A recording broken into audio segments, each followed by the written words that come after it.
This podcast is a member of the Red 5 Network. For more Red 5 Network podcasts and content creators, visit bio.link/Red5. Welcome to War of the Stars, a Star Wars podcast, broadcasting from deep within the Outer Rim, far beyond the watchful eyes of the Empire and on the fringes with the New Republic. Join your hosts Garrett K. Jones, Brian Karasik, and John Mark Tolley as they discuss the various facets of the saga's lore and characters, review the films, and discuss every tidbit of news coming out of Lucasfilm. Remember, this isn't just your Star Wars, this isn't just my Star Wars, this is our Star Wars. This is the way.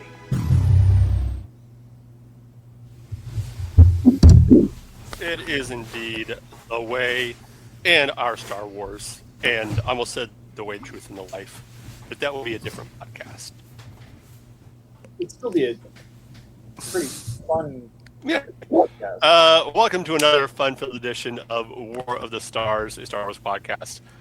I am John Mark Tolley, joined as always by my host, Brian Karasik and Garrett K. Jones. And, you know, I probably should have been eating this when we did our hot takes video. Hot tamales? Boo. No, hot tamales, that would have been very appropriate. I'm more of a Mike and Ike fan myself. I do like Mike and Ike's. I'm one of those weird people that actually doesn't mind black licorice. I chew for everybody. In small doses. Ew. I don't like that fennel. Great audio content, chewing on candy on a microphone. You're welcome, everybody. Oh, man. So this week, we're going to be diving into some more philosophy in Star Wars. Specifically, we're going to be talking about war crimes. And, of course, if you caught the thumbnail for this week's episode, you'll see everybody's favorite war criminal, Chopper. Which is who I chose for the thumbnail. That tracks. It does. I think even the crew of the Ghost would be like, yeah. Here's the irony, Mark. Here's the irony is that when I Googled, I was on my phone this morning and I Googled Star Wars war crimes, the first 5 pictures that popped up were all different positions of Chopper. Well, that's because history is written by the Jedi. Well, at this point, the Jedi don't exist, man. Not in Rebels. They're not a thing. So. Wait a minute. Isn't Kanan a Jedi? Isn't he talking? Well, he's a Jedi. He's not the Jedi. The Jedi. Yeah. So. Cool. Well, I have something for Chopper for you. Okay.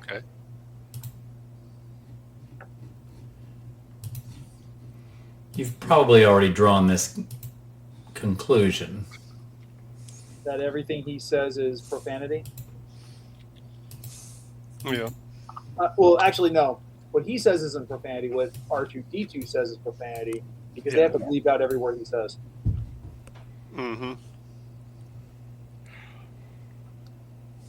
Okay. I don't think he's a war criminal. Oh, sorry. I think he's Kanan McCormick.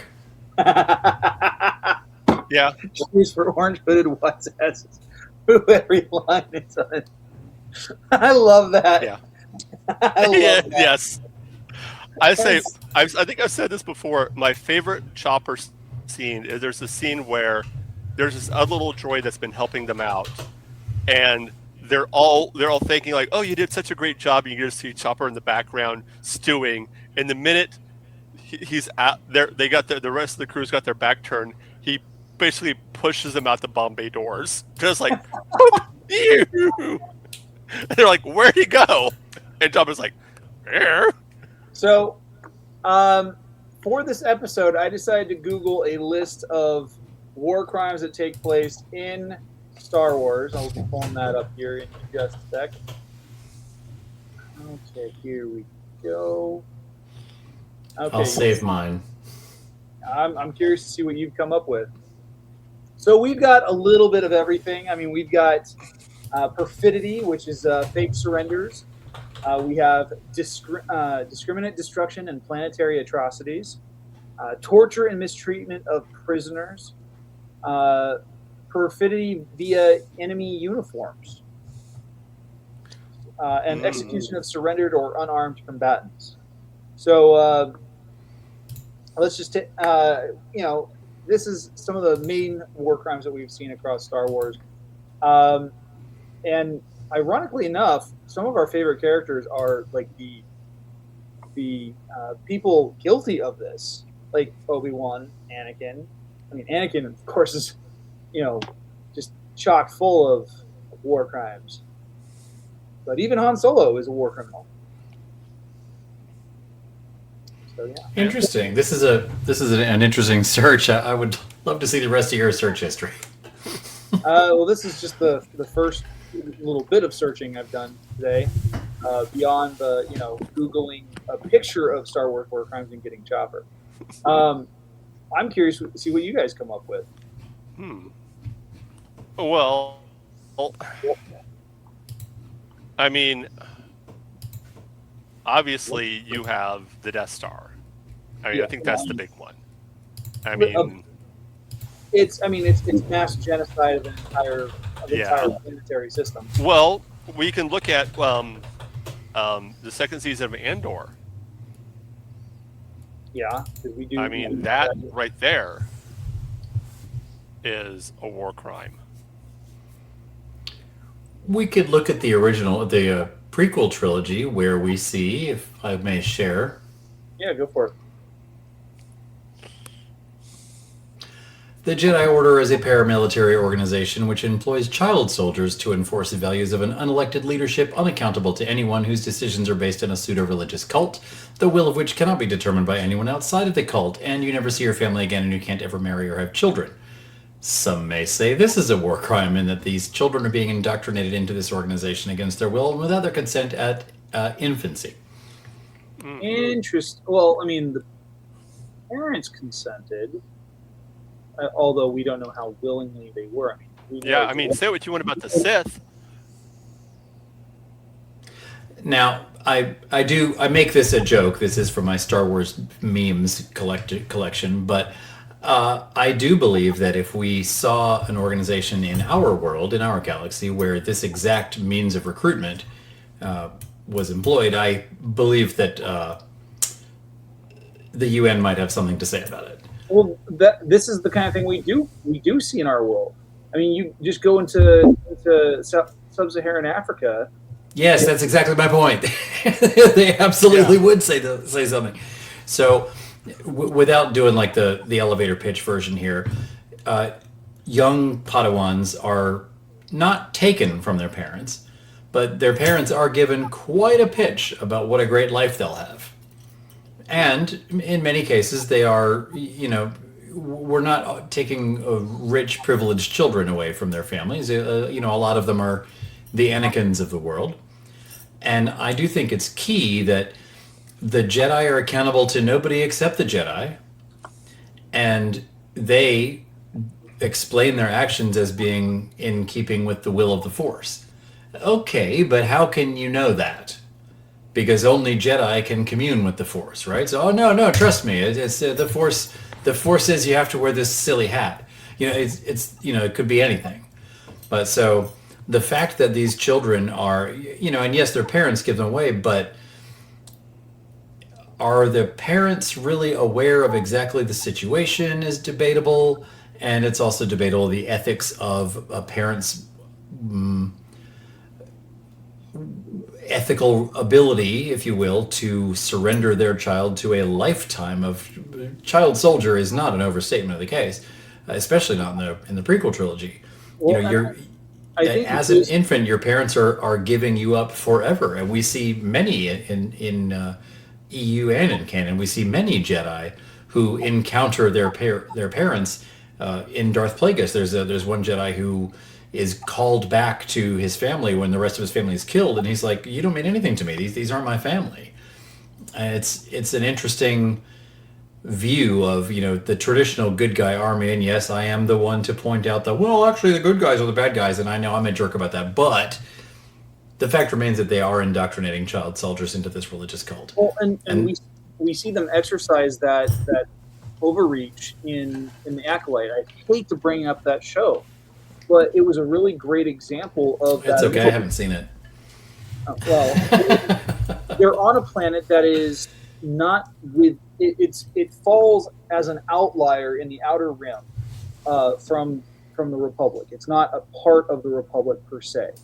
It's just in the purview of the outer rim, and they have really no stake to it. They have no authority to really be there, other than, hey, we're exploring this and trying to figure out why there was some kind of weird anomaly in the Force on this particular planet. And in the whole process of it, that's where they stumble upon the twins, Osha and May. And the first thing that they do is they try to they approach the coven there and say, well, it's our right to test any children who may have Force and induct them into our organization. And the coven's like, screw you. We were here first. We don't have any authority here. I think it's funny. It's such a given that the Jedi will take Force-sensitive kids that in the Clone Wars, Cad Bane pretends to be a Jedi to kidnap a kid, and he almost gets away with it. Yeah. They're just like, seems legit, strange alien with funny voice. Well, take your kid, he's a Jedi, and okay, here you go. Yeah. And the interesting thing is, I mean, by the time you get to the Clone Wars, the Jedi have become so they're already well established before that, but like they're so steeped in their own lore that people are just like, I think there's kind of a willingness, and it leaves me wondering, like, how ethical is this? Like, are they using Jedi mind tricks to coerce parents? Are they allowing freedom to choose? Like, what happens if you're the parent of a child who's incredibly Force sensitive, but you don't want to give up your child because you love your child and you don't want to be without your child? Or in the case of someone like Dooku, who would have been the last of his name and at some point would have to carry on that name. Well, I think I had to look this up, but the math of it is that we assume that everybody knows the Jedi and sees the Jedi everywhere, but according to this, as we know, in the prequels we're quoted as there being 10,000 Jedi, and that would bring them to a ratio of 1 Jedi per 100 billion people in the galaxy. Break that down to the 7 billion people on Earth, and that is a vanishingly slim number of Jedi. So there's a huge number of people in the galaxy who've never seen a Jedi, never known anybody who's ever seen a Jedi. Like, a Jedi coming to your planet is probably a huge deal. It's like seeing a unicorn. Yes, exactly. And now that unicorn wants to take your kid and raise it to be a unicorn. Hell yeah, you're going to turn that kid over. It seems an unfair sales pitch, as it were. Yeah. God, I hadn't thought of it. 1 Jedi per 100 billion people. It's crazy. Wow. That is wow. So, at any rate, and all of which, I've. Sorry. I was just going to say, I didn't want to completely derail the conversation to be anti-Jedi, as I am prone to do. I was just thinking that makes sense why it was so easy for the Emperor not only to villainize the Jedi, but for them to become the thing of legend so quick. Right. Like, why Luke can act like he's never heard of a Jedi. Hey guys, Right. You've now seen unicorns.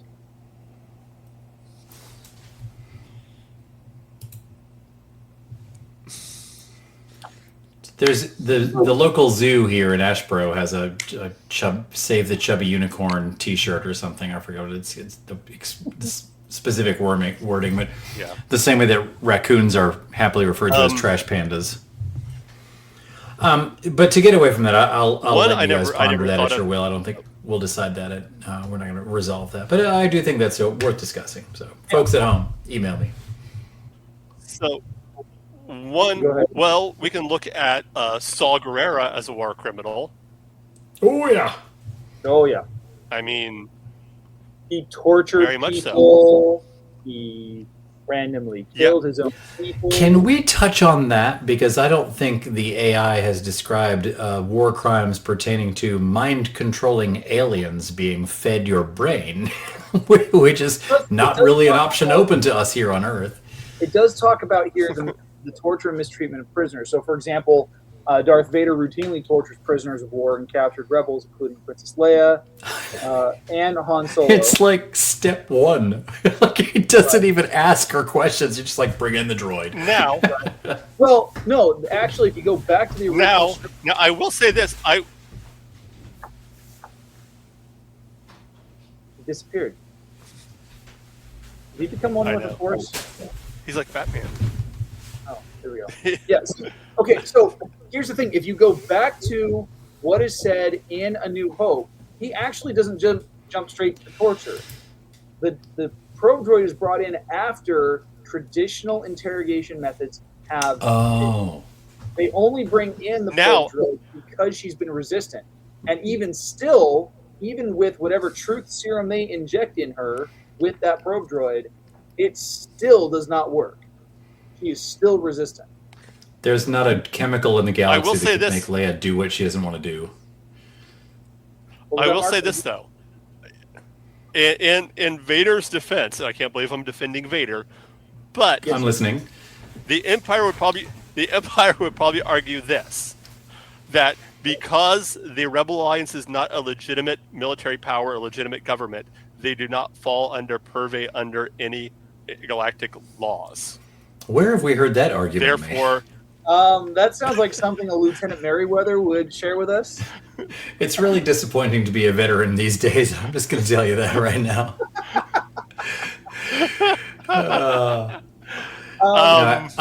I've alluded a few times to my Palpatine rap, but one of the lines in it is, I fought a war with the whole galaxy, but I was both sides. When I do my fatality, democracy dies. So that's always charming. But at any rate. Let's see. Oh, another torture and mistreatment of prisoners. Mace Windu and Anakin Skywalker. They use aggressive, mind-breaking force tricks and physical violence and choking on captured enemy leaders like Cad Bane and Poggle the Lesser to extract information. Yeah, but with Poggle, like, how do you even know what you're squeezing? You know, like, it's just, there's so many pipes and tubes in those things. It's all just internal fluid sacs. Grab a hold of the jowls. Yeah. You know, keep them from... There's a Rick and Morty scene that comes to mind. Where... Okay. Of course there is. Rick does not tell Morty that he's not actually torturing the guy. Oh, jeez. And he's like, no, just keep hitting him there. And Morty's like, he doesn't seem like it. No, just keep doing it. Well, we could, speaking of perfidy, we could touch on, just briefly touch on Palpatine causing the deaths of billions by waging a war, by being both sides of it.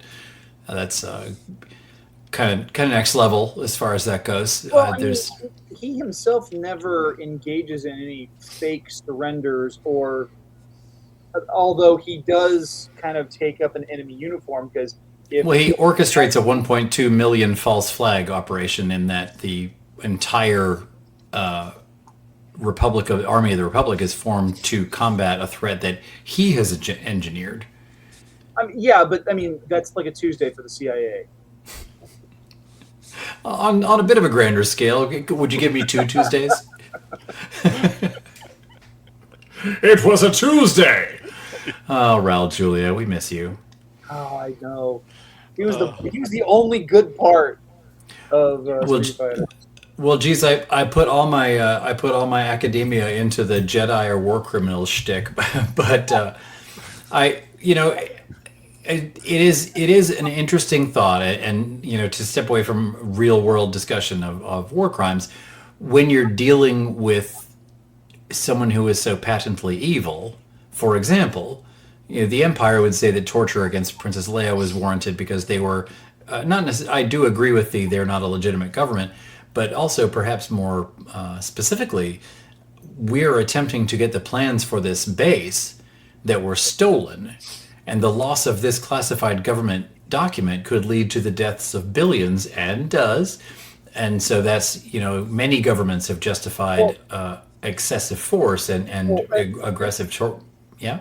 If you think about all the things that went on during the early 2000s under the second Bush administration, where you had all these expats that were exfiltrated to Guantanamo Bay or some other black site location and put through extraordinary rendition, waterboarded and other forms of torture just to extract information that they may not have, just because their name showed up on a watch list.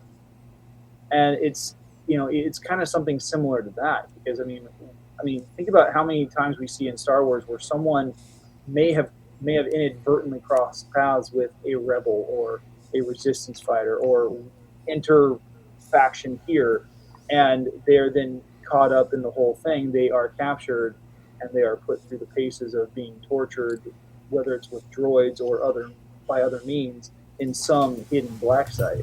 Yeah. It happens so frequently that it's like it gave the CIA ideas for how to operate. Yeah. Well, the use of we saw that something similar happened in Andor season 1 with the use of basically slave labor. Yeah, that prison that he goes to, where he meets Smeagol, is that's exactly it. Yeah. It's one I saw listed here on my list is privateering. Oh, now how does privateering factor in as a war crime? Because I know it happened during the here in the world and during the grand era of piracy during the so it says here, it says privateering with conditional immunity. Rebels use letters of marque, allowing actions normally considered war crimes. Okay. So what exactly were they doing in their privateering that would have been considered a war crime? Are there examples? Let me see what it says when I click on the link. That's funny. Just based on, I guess, my search history, I got all Jedi violations, which including child soldiers. But it also mentions, this is kind of funny, summary executions. High-ranking Jedi occasionally crossed ethical lines by executing immobilized or surrendered foes, most notably Anakin decapitating a defenseless Calden Dooku. Let's leave out the fact that Palpatine made him do it. It wasn't like Anakin went there to do that. In fact, it's like, it's not the Jedi way. Like, he didn't want to do that. Yeah, well, and this came after literally disarming him. Right. Nice. It was an offhanded comment. Oh. So you got one left. Okay. So this is from the Star Wars reference fandom. It says the Rebel Alliance used The Rebel Alliance used privateers to harass Imperial supply lines. They gave the privateers a letter of marque which established the rules for privateering. This letter usually included a conditional immunity for crimes committed before entering into contact with the rebellion.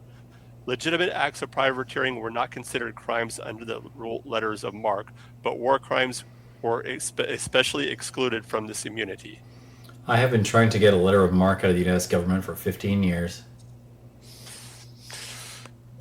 They just won't do it.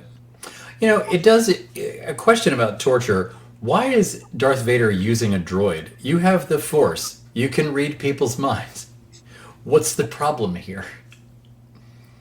Do you remember in Rebels when Palpatine offered Ezra the chance to see his parents again and live with his folks and just be happy? All basically he had to do was give up rebelling. I really wanted to see that in execution. Not even reality. Just wanted to see a future conditional, what it would have been. And it would have been Ezra in the field with his mom or cooking with his dad, or so maybe throw a little sister in there somewhere. But then the camera pulls out and it's Ezra just in a gray cell staring blankly into space, thinking that he's doing all that. And that's where the Force really contributes to this this discussion is when you have access to mind control, when you can cause hallucinations, the war crimes get really interesting. Because now you're not limited to drugs and physical torture. Now you can make people think that things are happening that are not. Well, be they good or bad. Well, I think it's what's worse torture? To be convinced in your mind through hypnosis or hallucination that you are happy while you are not, and as a result perhaps give up information, or to be convinced in your mind that horrible things are happening so that you give up information to make them stop. I think either way it's going to be terrible, because I mean, essentially what you're applying is simulation theory. You're mind warping a person, whether you're doing it chemically, electronically, or telekinetically. You are putting them through a simulation of either the one thing they want most in the world or the one thing that they fear most in the world to break them. Right. And it screws with a person's brain so badly that they don't know reality from a non-reality. Like if you've ever read the book Infinite by Jeremy Robinson, it deals with a person who actually puts himself into a stasis to experience a simulation while he's in like hyperstasis or whatever for like space travel, and he lives like entire lifetimes in this whole thing, and it leaves him brokenhearted until he wakes up.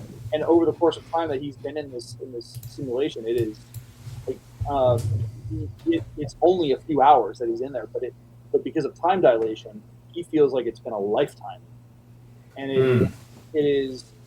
So, like, imagine being put through those paces as, as the victim of that. I mean, that is. I think it doesn't matter which direction you go with it as the person executing the plan. It's going to be brutal and cruel no matter what. Do you have you read any of the side stories in the Matrix universe?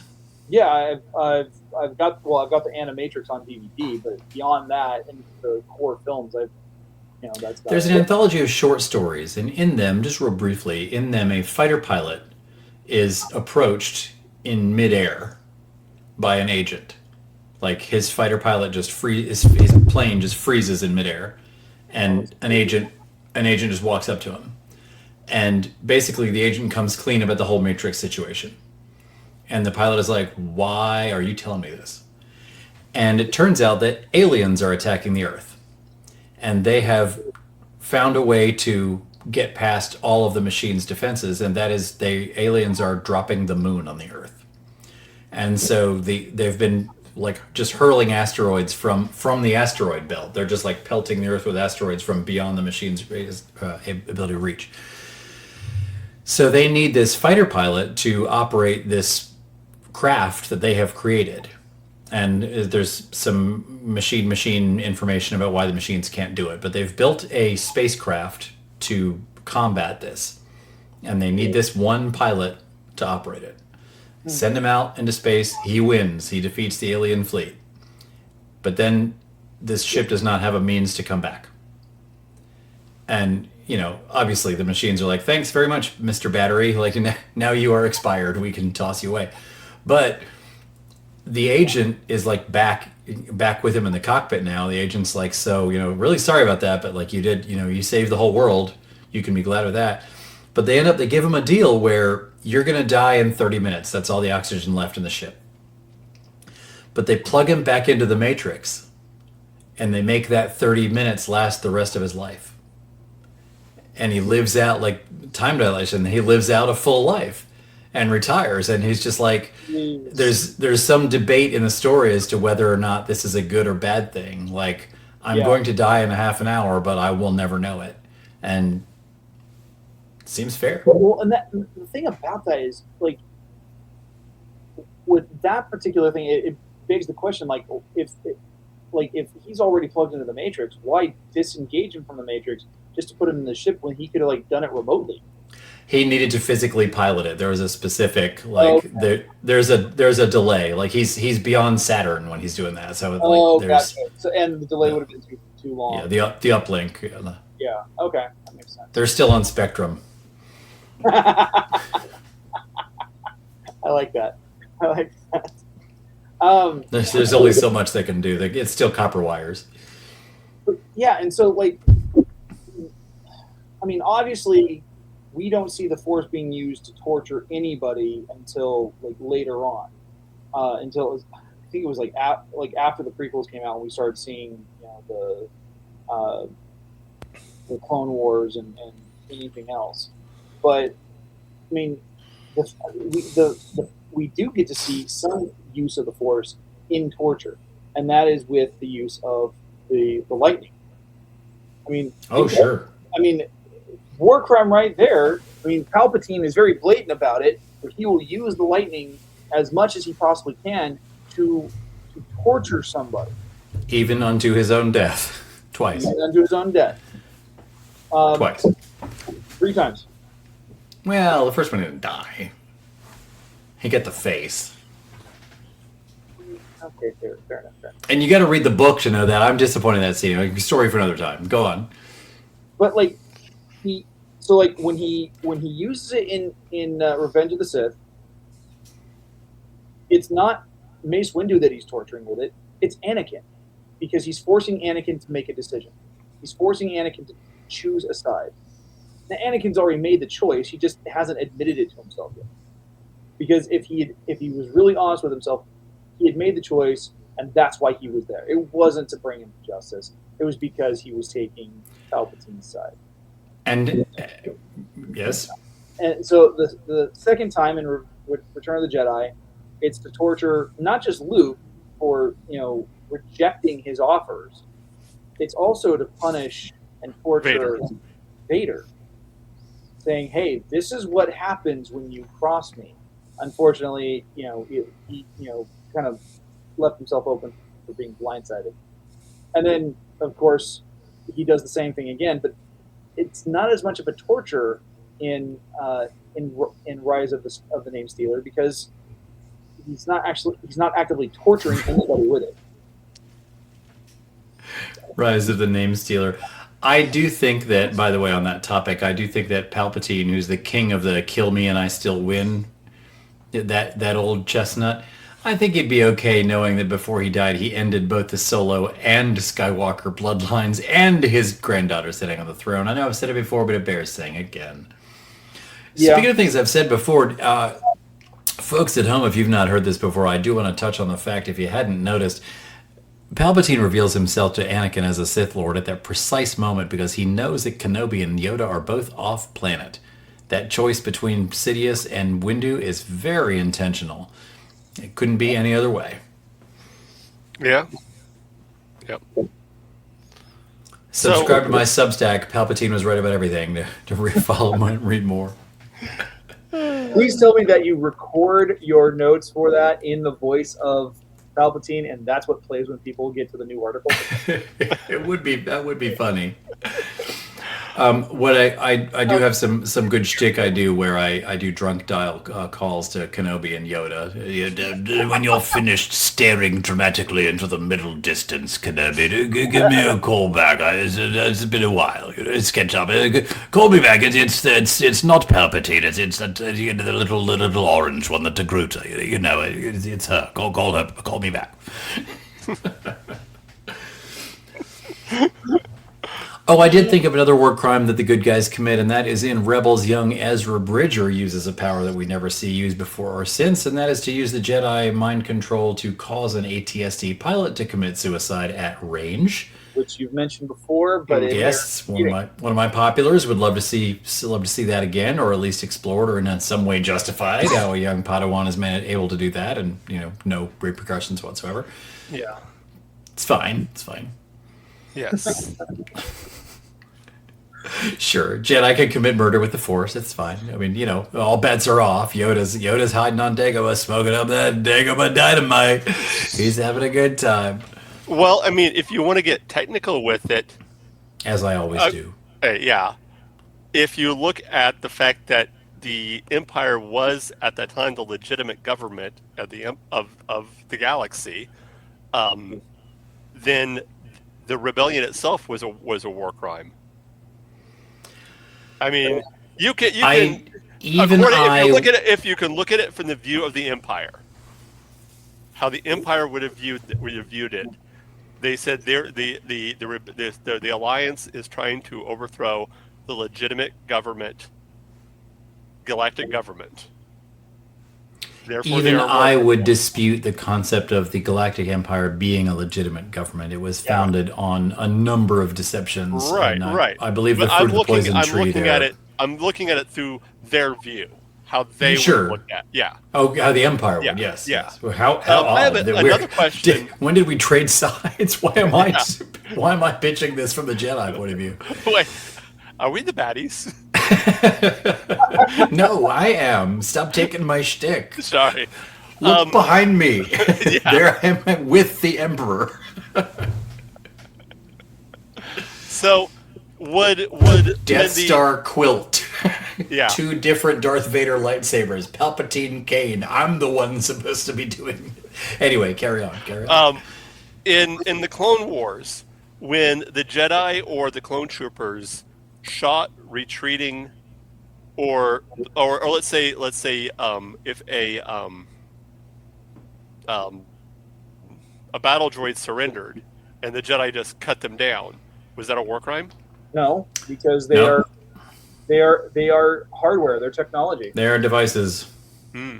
So even if they, because I was watching something today and they were talking about, different types of war crimes, and I was a lawyer, military lawyer, and the video was him referring to a scene where a guy was playing like a Battlefront game, or like not Gears of War, but like Call of Duty, and he was shooting, like, these people were running away, soldiers running away, and he was shooting them as they're running away, and they were like, "Oh, this is a war crime." He's pointing out that no, that was not a war crime.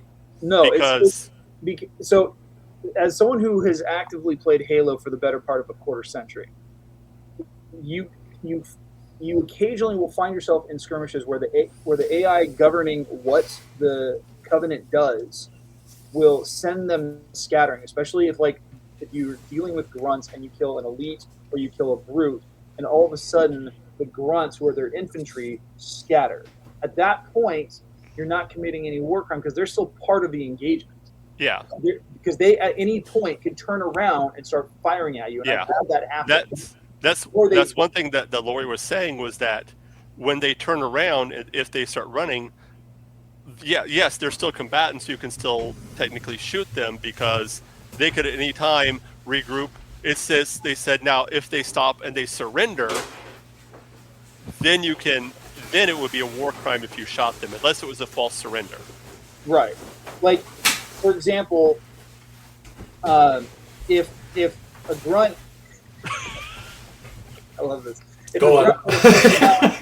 his plasma pistol or needler or whatever, and just completely leaves the battlefield, that's perfectly fine. But most of the time, and keep in mind it's a video game, so they're programmed to do this.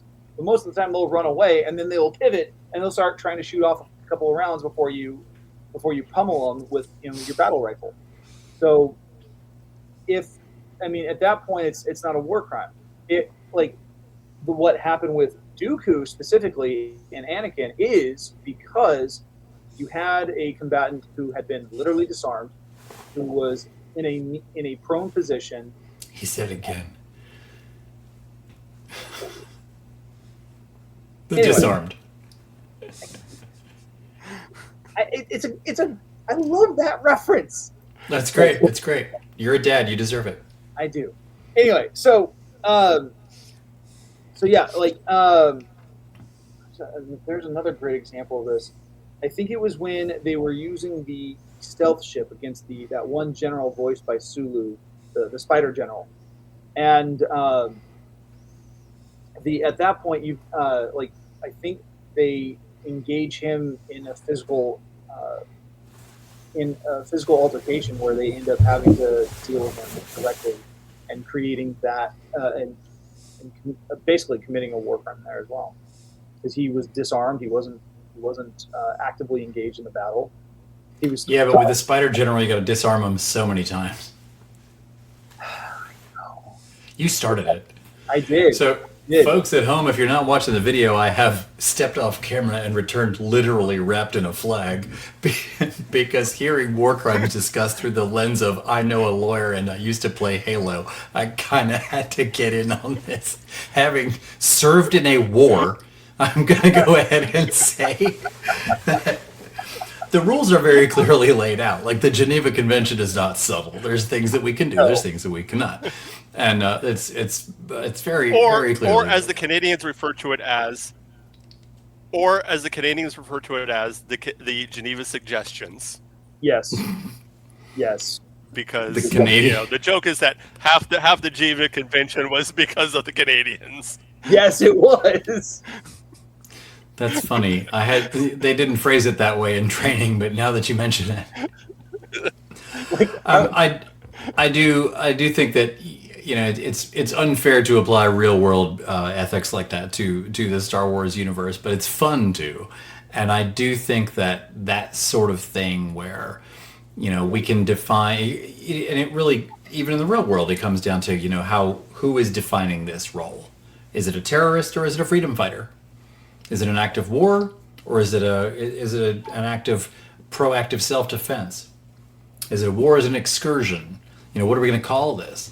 And with the narrative defines the reality. And I saw two different sources refer to the clone army as being an army of slaves. Well, most of them didn't want to leave. Does that mean they're less slaves? No. Well, I mean, Daenerys' army of slaves could have left, but they didn't. But to be fair, the clones were programmed. That's weird too. I was surprised when we found out there was a chip in them. I mean, you've got them right there while you're developing, and just put that impulse in their brain. It seemed like the Kaminoans could control almost everything else about them. Why not install that? Well, the chip though was specifically there for Order 66. The rest of it, their loyalty to the Republic, was part of their conditioning. I mean, it's the same reason why, and again, I'm referencing Halo, I'm crossing the streams again, but that's exactly why the Spartan program was why they conscripted 6-year-olds into the program, because 6-year-olds, just like with any cult or organization, are better easily conditioned to do whatever it is that they're being taught or trained to do. And so you have this group of people who are trained from their youngest possible age to be the peak soldiers of whether it's the UNSC or the Galactic Republic or whatever. Shades of or the God Emperor, if we're talking Warhammer. Right. And you see Katie lives. Well, you see that same thing happen in Ender's Game. I mean, think about how young Ender is in Orson Card's. Isn't he 9? He was like 8 or 9. Yeah, he was like a military. He's Anakin. He was tactical genius, and all he thinks is the way they plug it for him is, oh, you're just playing a game. It's a video game. That's all it is, and he's committing genocide. Yeah, but how fun would those battle worlds, those battle schools be, like with the floating rooms and the enemy's gate is down? Oh man, I would have jumped in that on a heartbeat. I gotta say, Orson Scott Card gave the commencement address at my wife's high school. He's from Greensboro. Yeah. And my wife went to a residential high school called the North Carolina School of Science and Math. You must have unbelievable academic skills and be recommended for it and then test into it to get there. And he basically told those kids for 40 minutes that they didn't know how good they had it and they were spoiled and they didn't deserve to be so comfortable and confident and they had a hard lesson coming. Like, this is not what you're supposed to tell graduating high school kids. Like, say congratulations, you did it, and get out of here. Like, have some punch. So, and ever since, we have no Orson Scott Card books in my house. Well, which is a shame because I really liked Ender's Game and Red Prophet, but I've only got 2, and they were books put out by Marvel under their Ultimate imprint. Ultimate Iron Man 1 and Ultimate Iron Man 2. By Orson Scott Card? Written by him, yes. Wow, I didn't know he'd written those. Yeah. Did you? I recently learned that, I forget if I mentioned this, R.A. Salvatore wrote the novelization of Attack of the Clones. Did you know that? Yeah. Yeah, I did. Which explains all the drow. Wouldn't that be funny if there's just like a whole chapter of drow? Like, this isn't in the movie at all. Oh my god. Wait a minute. That makes a lot of sense because wasn't Ari Salvatore the one that started the New Jedi Order with the hero? I think he wrote the first one of the with the using Vong. That would track right? because I find Drizzt Do'Urden insufferable in the same exact way I find the Vong insufferable. I'm looking it up. Hold on. I know there's like about 20 of them, 20 books in that. You guys are D&D D&D adjacent. Okay, no, he did not write those books, or he did not work on them. The only one he wrote was Vector Prime. The authors of the New Jedi Order were Michael A. Stackpole, James Luceno, Greg Keyes, Roy Denning, and Walter John Williams, Matthew Stover, and a few others. Ooh, Matthew Stover, he wrote episode 3. It did. Okay. I know Salvatore wrote something in Star Wars. I just couldn't remember what. Yeah, he worked on Vector Prime. Yeah, which the Vector Prime does deal with the Yuuzhan Vong. I got one for you. Yeah. Oh. Okay, let me see here. Let me see here. Boom. Yep, accurate. Tell me which one of those is a Yuuzhan Vong and which one is a Githyanki. Yuuzhan Vong are the ones on the right-hand side. All right, well, you're an unfair example. I always had a problem with the Vong. No, they were just what like, you need, why? What you need is the meme from The Office where it's like pick which one is the picture. They're the same picture, and it shows. Yeah, it's the same picture. Corporate needs you to find 10 differences. Here, this is my. I got real grumpy with the Yuuzhan Vong in 2015.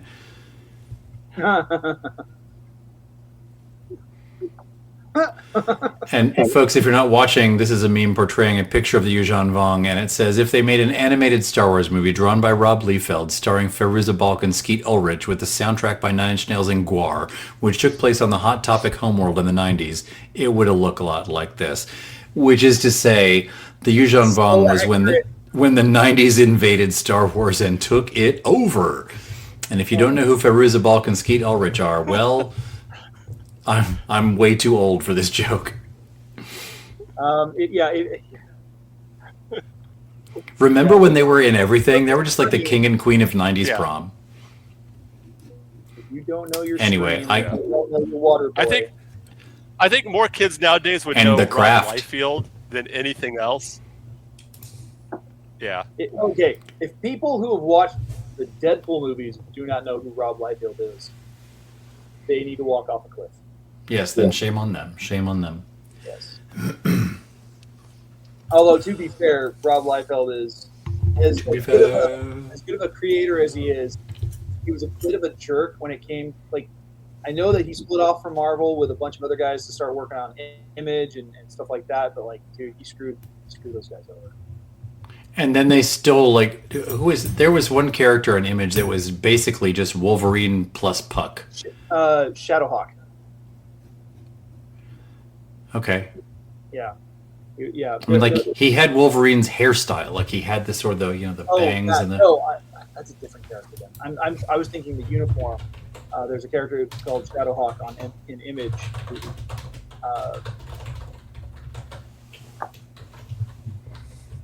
Let me see here. Image Comics. Shadow. The real war crime was Image Comics. Not wrong.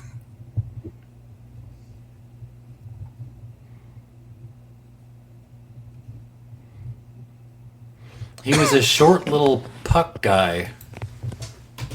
And you know who Puck is, right? I'm making an Alpha Flight reference. Okay. Yes, trust me, I get when it comes to Yes. anything Marvel and mutants, I get the reference. I assumed so, but I've gotten in trouble with that.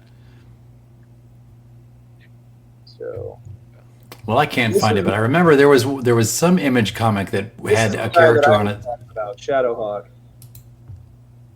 Yes. He looks like a yes. chrome-plated Wolverine. Like ridiculously derivative.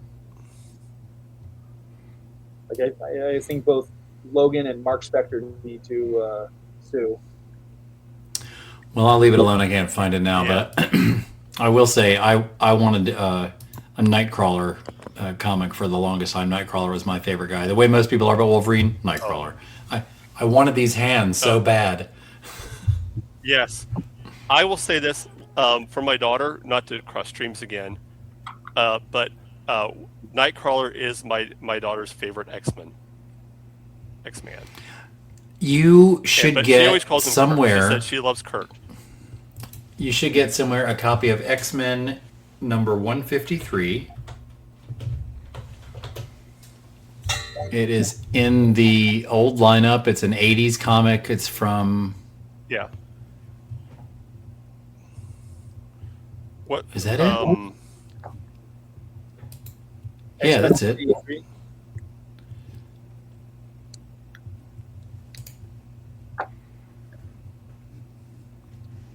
Yeah, it's.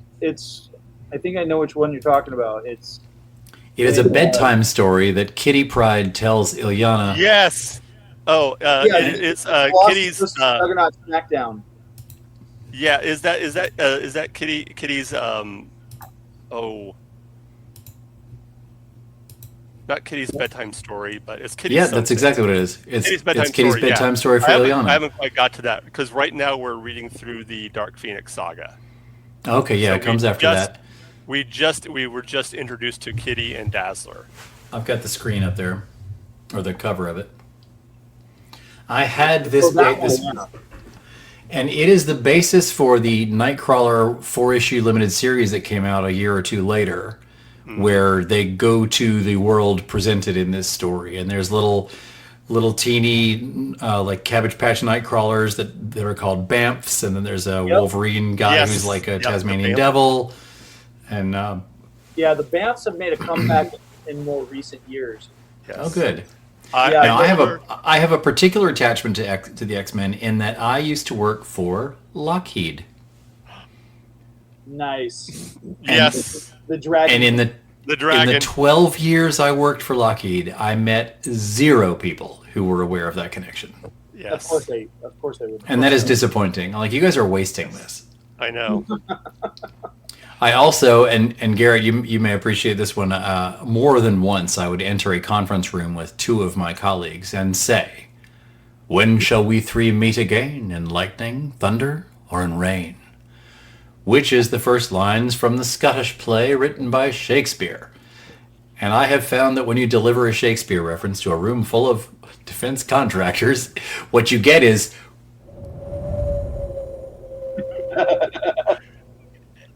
because not even the crickets applaud. And I appreciate the fact that you did not refer to it by its actual name, but by the Scottish play. Yeah, nobody's dropping a piano on me today, thanks very much. Right. Guys, we're not in a theater. Hello? We can say it. Okay, then To a go ahead certain and say sort of thespian, we're always in a theater. Yes. All the world's a stage, my friend. Exactly. Well, we have gotten a little bit off topic, folks. But I think we can agree that and bring this to a close. if Cassian Andor has shown us one thing, it is that all sides are capable of war crimes, but only one side really gets held accountable for it. Yes. The Huts. The Huts. Did he leave that there on purpose? I think so. Yeah. I think he did. I can't say I blame him. America. Yeah. Wait, what is that? I have another It's a flag. Imperial. Of course he does. Of course. He does. I fly this on my house on May the 4th. That's awesome. And then 2 months later, you do the other one. I do. Nice. All right, well, we're gonna wrap it up because we're pretty much all out of special Flags. War crimes.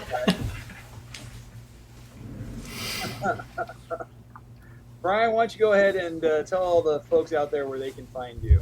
Well, folks, you can find me at the Sith Library and Archives on Facebook, also on the Galactic Empire. I post as Lieutenant Commander Merriweather, the Public Affairs Officer of the Imperial Star Destroyer Crotalus, and I post as Darth Korosis, one of the Sith archivists there in the library. So if you prefer the mystical or the military part of the dark side, you can find us both there. The Sith Library and Archives or the Galactic Empire on Facebook. If you want to get in contact with me, you guys can find me on Instagram and X at GKJ_publishing, where I talk about my books. I've been working steadily on the edits for book 6 in my series, The Archives of a Sync Ran. I'm working on another project that is a YA project. And then this coming weekend, I actually am going to be participating in a writing challenge through Woodland Writers. It's a fantasy writing challenge. You get to do something like 2,000 words. They give you the prompt and everything. It's going to be fun. The theme for this particular challenge is dark academia. So I've been kind of brainstorming ideas. Other than that, you can connect with me on YouTube. Just do a search for GKJ Publishing. I've got a show on there called The Right Way. And then, of course, I'm on another show. It's not new anymore. It's been out for almost 2 years. But the show Snackame on Feast of Fandoms, where we talk anime and eat snacks. All right. And as for us right here, if you want to get a hold of us, a couple ways you can do that. warofthestars1@gmail.com, or you can go to all other social media and check us out at War of the Stars 77. If you want to support the show, go to ko-fi.com/War of the Stars, or go to warofthestars77.printify.me and check out all the cool merch that we have there on that site. So, yeah.